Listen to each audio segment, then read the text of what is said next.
बिहार में जातिगत गणना की रिपोर्ट जारी करने के बाद आज मुख्यमंत्री नीतीश कुमार ने एक सर्वदलीय बैठक बुलाई है। इस बैठक में सभी दलों के साथ जातिगत गणना की रिपोर्ट साझा की जाएगी। साथ ही उस बारे में बात की जाएगी कि क्या कदम उठाए जा सकते हैं। इसे लेकर चर्चा भी होगी। नीतीश कुमार ने राज्य के सभी 9 पार्टियों के प्रतिनिधियों से इस बैठक में शामिल होने की अपील की है।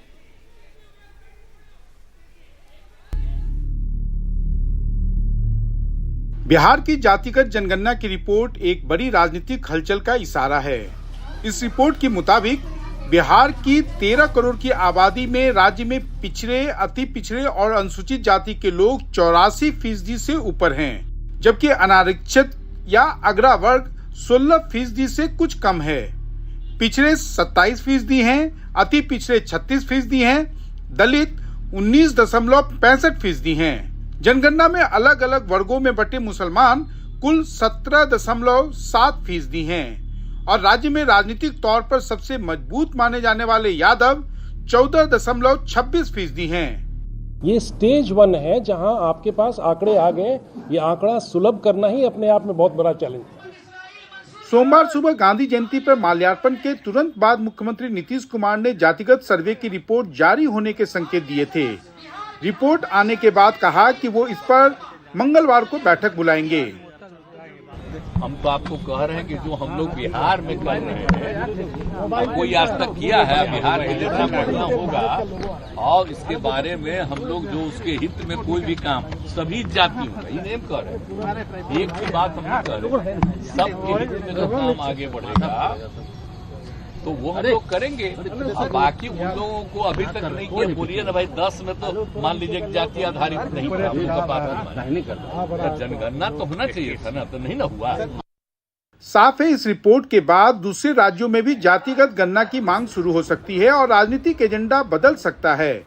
इस नए मंडल बनाम कमंडल की धमक ग्वालियर में प्रधानमंत्री की रैली में भी दिखी, जहां उन्होंने विपक्ष पर जाति की राजनीति करने का आरोप लगाया। माननीय प्रधानमंत्री श्री नरेंद्र मोदी, विकास विरोधी लोगों को देश ने 6 दशक दिए थे। 60 साल कोई कम समय नहीं होता है। अगर 9 साल में इतना काम हो सकता है तो 60 साल में कितना हो सकता था। उनके पास भी मौका था, वो नहीं कर पाए। वो तब भी जात पात के नाम पर समाज को बांटते थे, आज भी वही पाप कर रहे हैं। 90 के दशक में मंडल के बाद सोशल इंजीनियरिंग के जरिए कमंडल को बड़ा करने वाली बीजेपी फिलहाल सतर्क है। फिलहाल ओबीसी राजनीति में उसकी अच्छी पैठ है और वो पहले रिपोर्ट का अध्ययन करने की बात कर रही है, जबकि सामाजिक न्याय से जुड़ी पार्टियों को लग रहा है कि इससे राजनीतिक एजेंडा बदलेगा।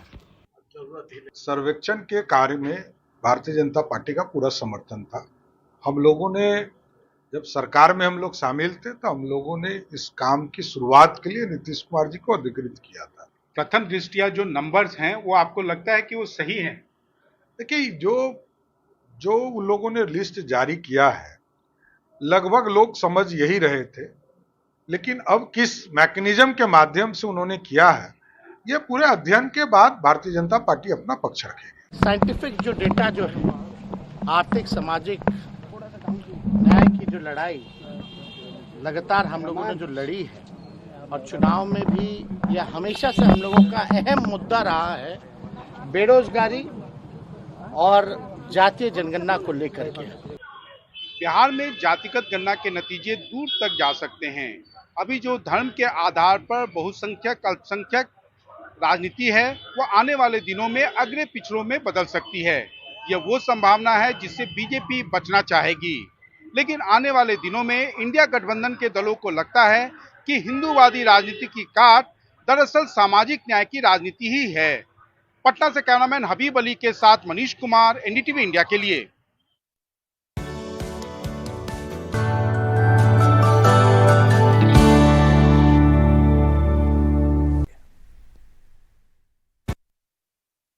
दिल्ली पुलिस का कांस्टेबल सुरेंद्र राणा पिछले 12 साल से वो दिल्ली पुलिस की पीसीआर यूनिट में तैनात है और हत्याओं की दर्जनों कॉल्स पर मौकाए वारदात पर जा चुका है।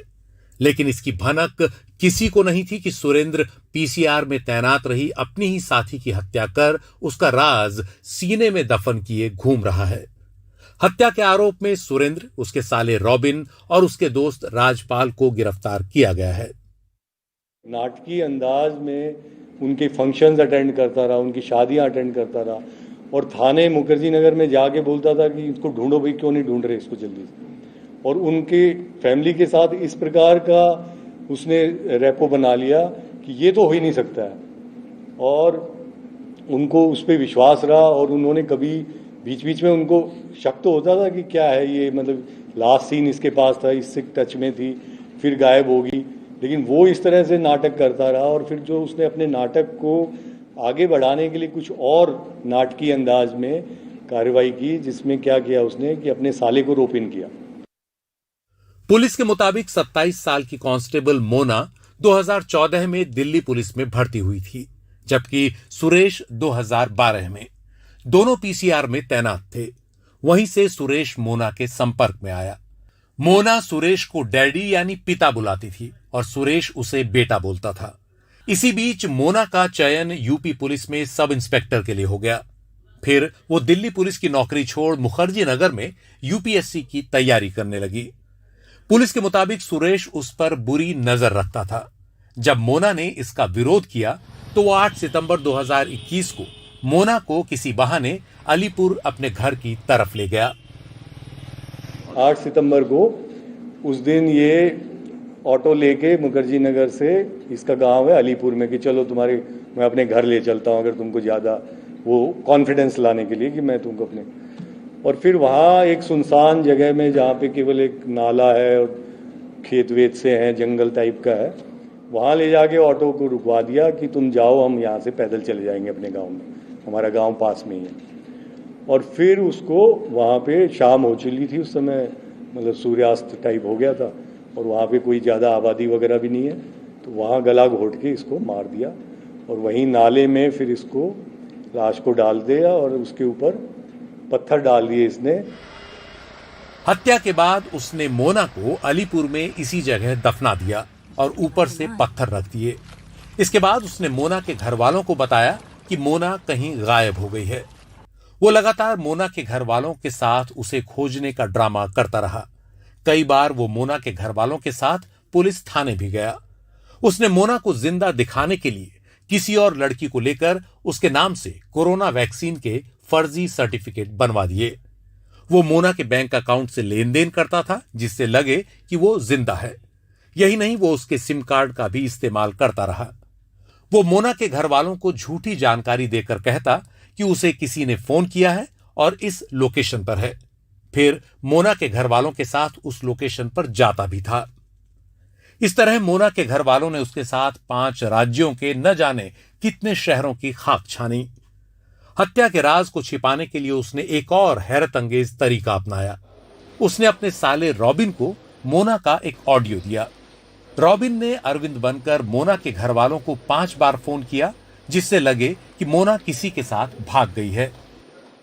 हेलो, नमस्कार जी भाई साहब। नमस्कार जी भाई, मैं अरविंद बोल रहा हूँ गुड़गांव से। अरविंद, बताइए। भाई साहब, एक बार पूरी बात सुनना मेरी। मैंने और मोना ने शादी कर लिया और मेरे घर वाले मेरे पीछे पड़े हुए हैं, ठीक है। और मैं जा रहा हूँ फिलहाल पंजाब, रोहतक के नजदीक हूँ मैं अभी। 10-15 दिन में मैं आपके पास ही आ जाऊंगा, ठीक है। नहीं, एक्चुअली मेरे को बात करनी थी अभी। नहीं, अभी वो बात करने के मूड में नहीं है, बिल्कुल डरी हुई है बहुत ज्यादा, ठीक है। पुलिस और पीड़िता के परिजनों को धोखा देने के लिए सुरेंद्र का साला रॉबिन एक कॉल गर्ल के साथ हरियाणा, देहरादून, ऋषिकेश और मसूरी आदि शहरों के होटलों में गया। वहां से वो पीड़िता के घर फोन करके कहता था कि पीड़िता उसके पास है। जहां से उसको कॉल कराता था, जैसे मान लो किसी रेस्टोरेंट, ढाबा, डीगल में करा दिया, उधर कहीं मेरठ साइड में करा दिया, कभी कहीं पंजाब साइड में करा दिया।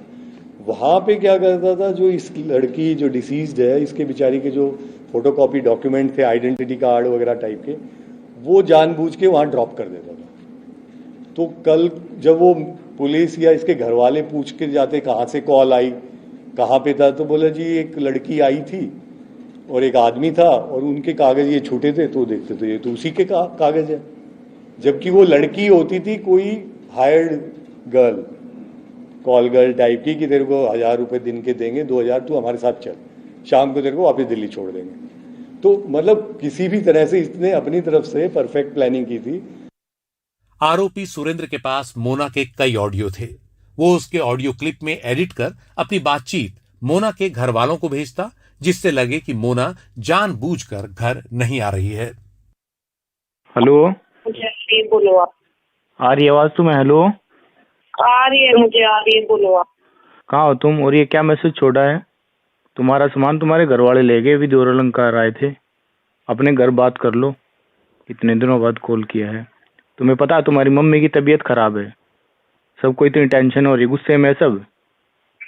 अरे मम्मी गुस्सा करेंगी यार? नहीं दिमाग खराब कर देंगी, चिल्लाएंगी मम्मी, फिर अब आने की क्या जरूरत थी, ये थी वो थी। इस मामले में स्थानीय पुलिस हाथ पर हाथ धरे बैठी रही। 2 महीने बाद जब क्राइम ब्रांच ने इस केस की जांच शुरू की, तो उसने उस नंबर की जांच की जिससे रॉबिन अरविंद बनकर फोन करता था। उस नंबर को ट्रेस किया तो वो इशू हो रखा था एक पवन कुमार की आईडी पे। पवन कुमार कोई एग्जिस्ट नहीं करता था, वो फेक आईडी थी, लेकिन इत्तेफाक से उस पे फोटो लगा रखी थी इसने, राविन ने अपनी, राजपाल की। तो उस राजपाल जो है वो राविन जो इसका साला है उसका दोस्त है, फर्दर उससे फोटो लेके उसकी फोटो लगा रही। तो इन्होंने बैकवर्ड उसको इन्वेस्टिगेट शुरू किया और राजपाल को पहले इंट्रोगेट किया। मोना बुलंदशहर के एक गांव की रहने वाली थी। उसके घर वालों के मुताबिक वो पढ़ाई में टॉपर थी। उसने बीएड किया था और वो आईएएस बनना चाहती थी, लेकिन सब सपने टूट गए। उधर आरोपी सुरेंद्र शादीशुदा है और उसका 12 साल का बेटा है। उसे लगा कि मोना अफसर बन जाएगी और अब इससे शादी करना ठीक रहेगा, जबकि मोना उसे एक पिता की नजर से देखती थी। नतीजा, उसने मोना की हत्या कर दी। पुलिस अब बरामद कंकाल का डीएनए टेस्ट कराने की तैयारी कर रही है।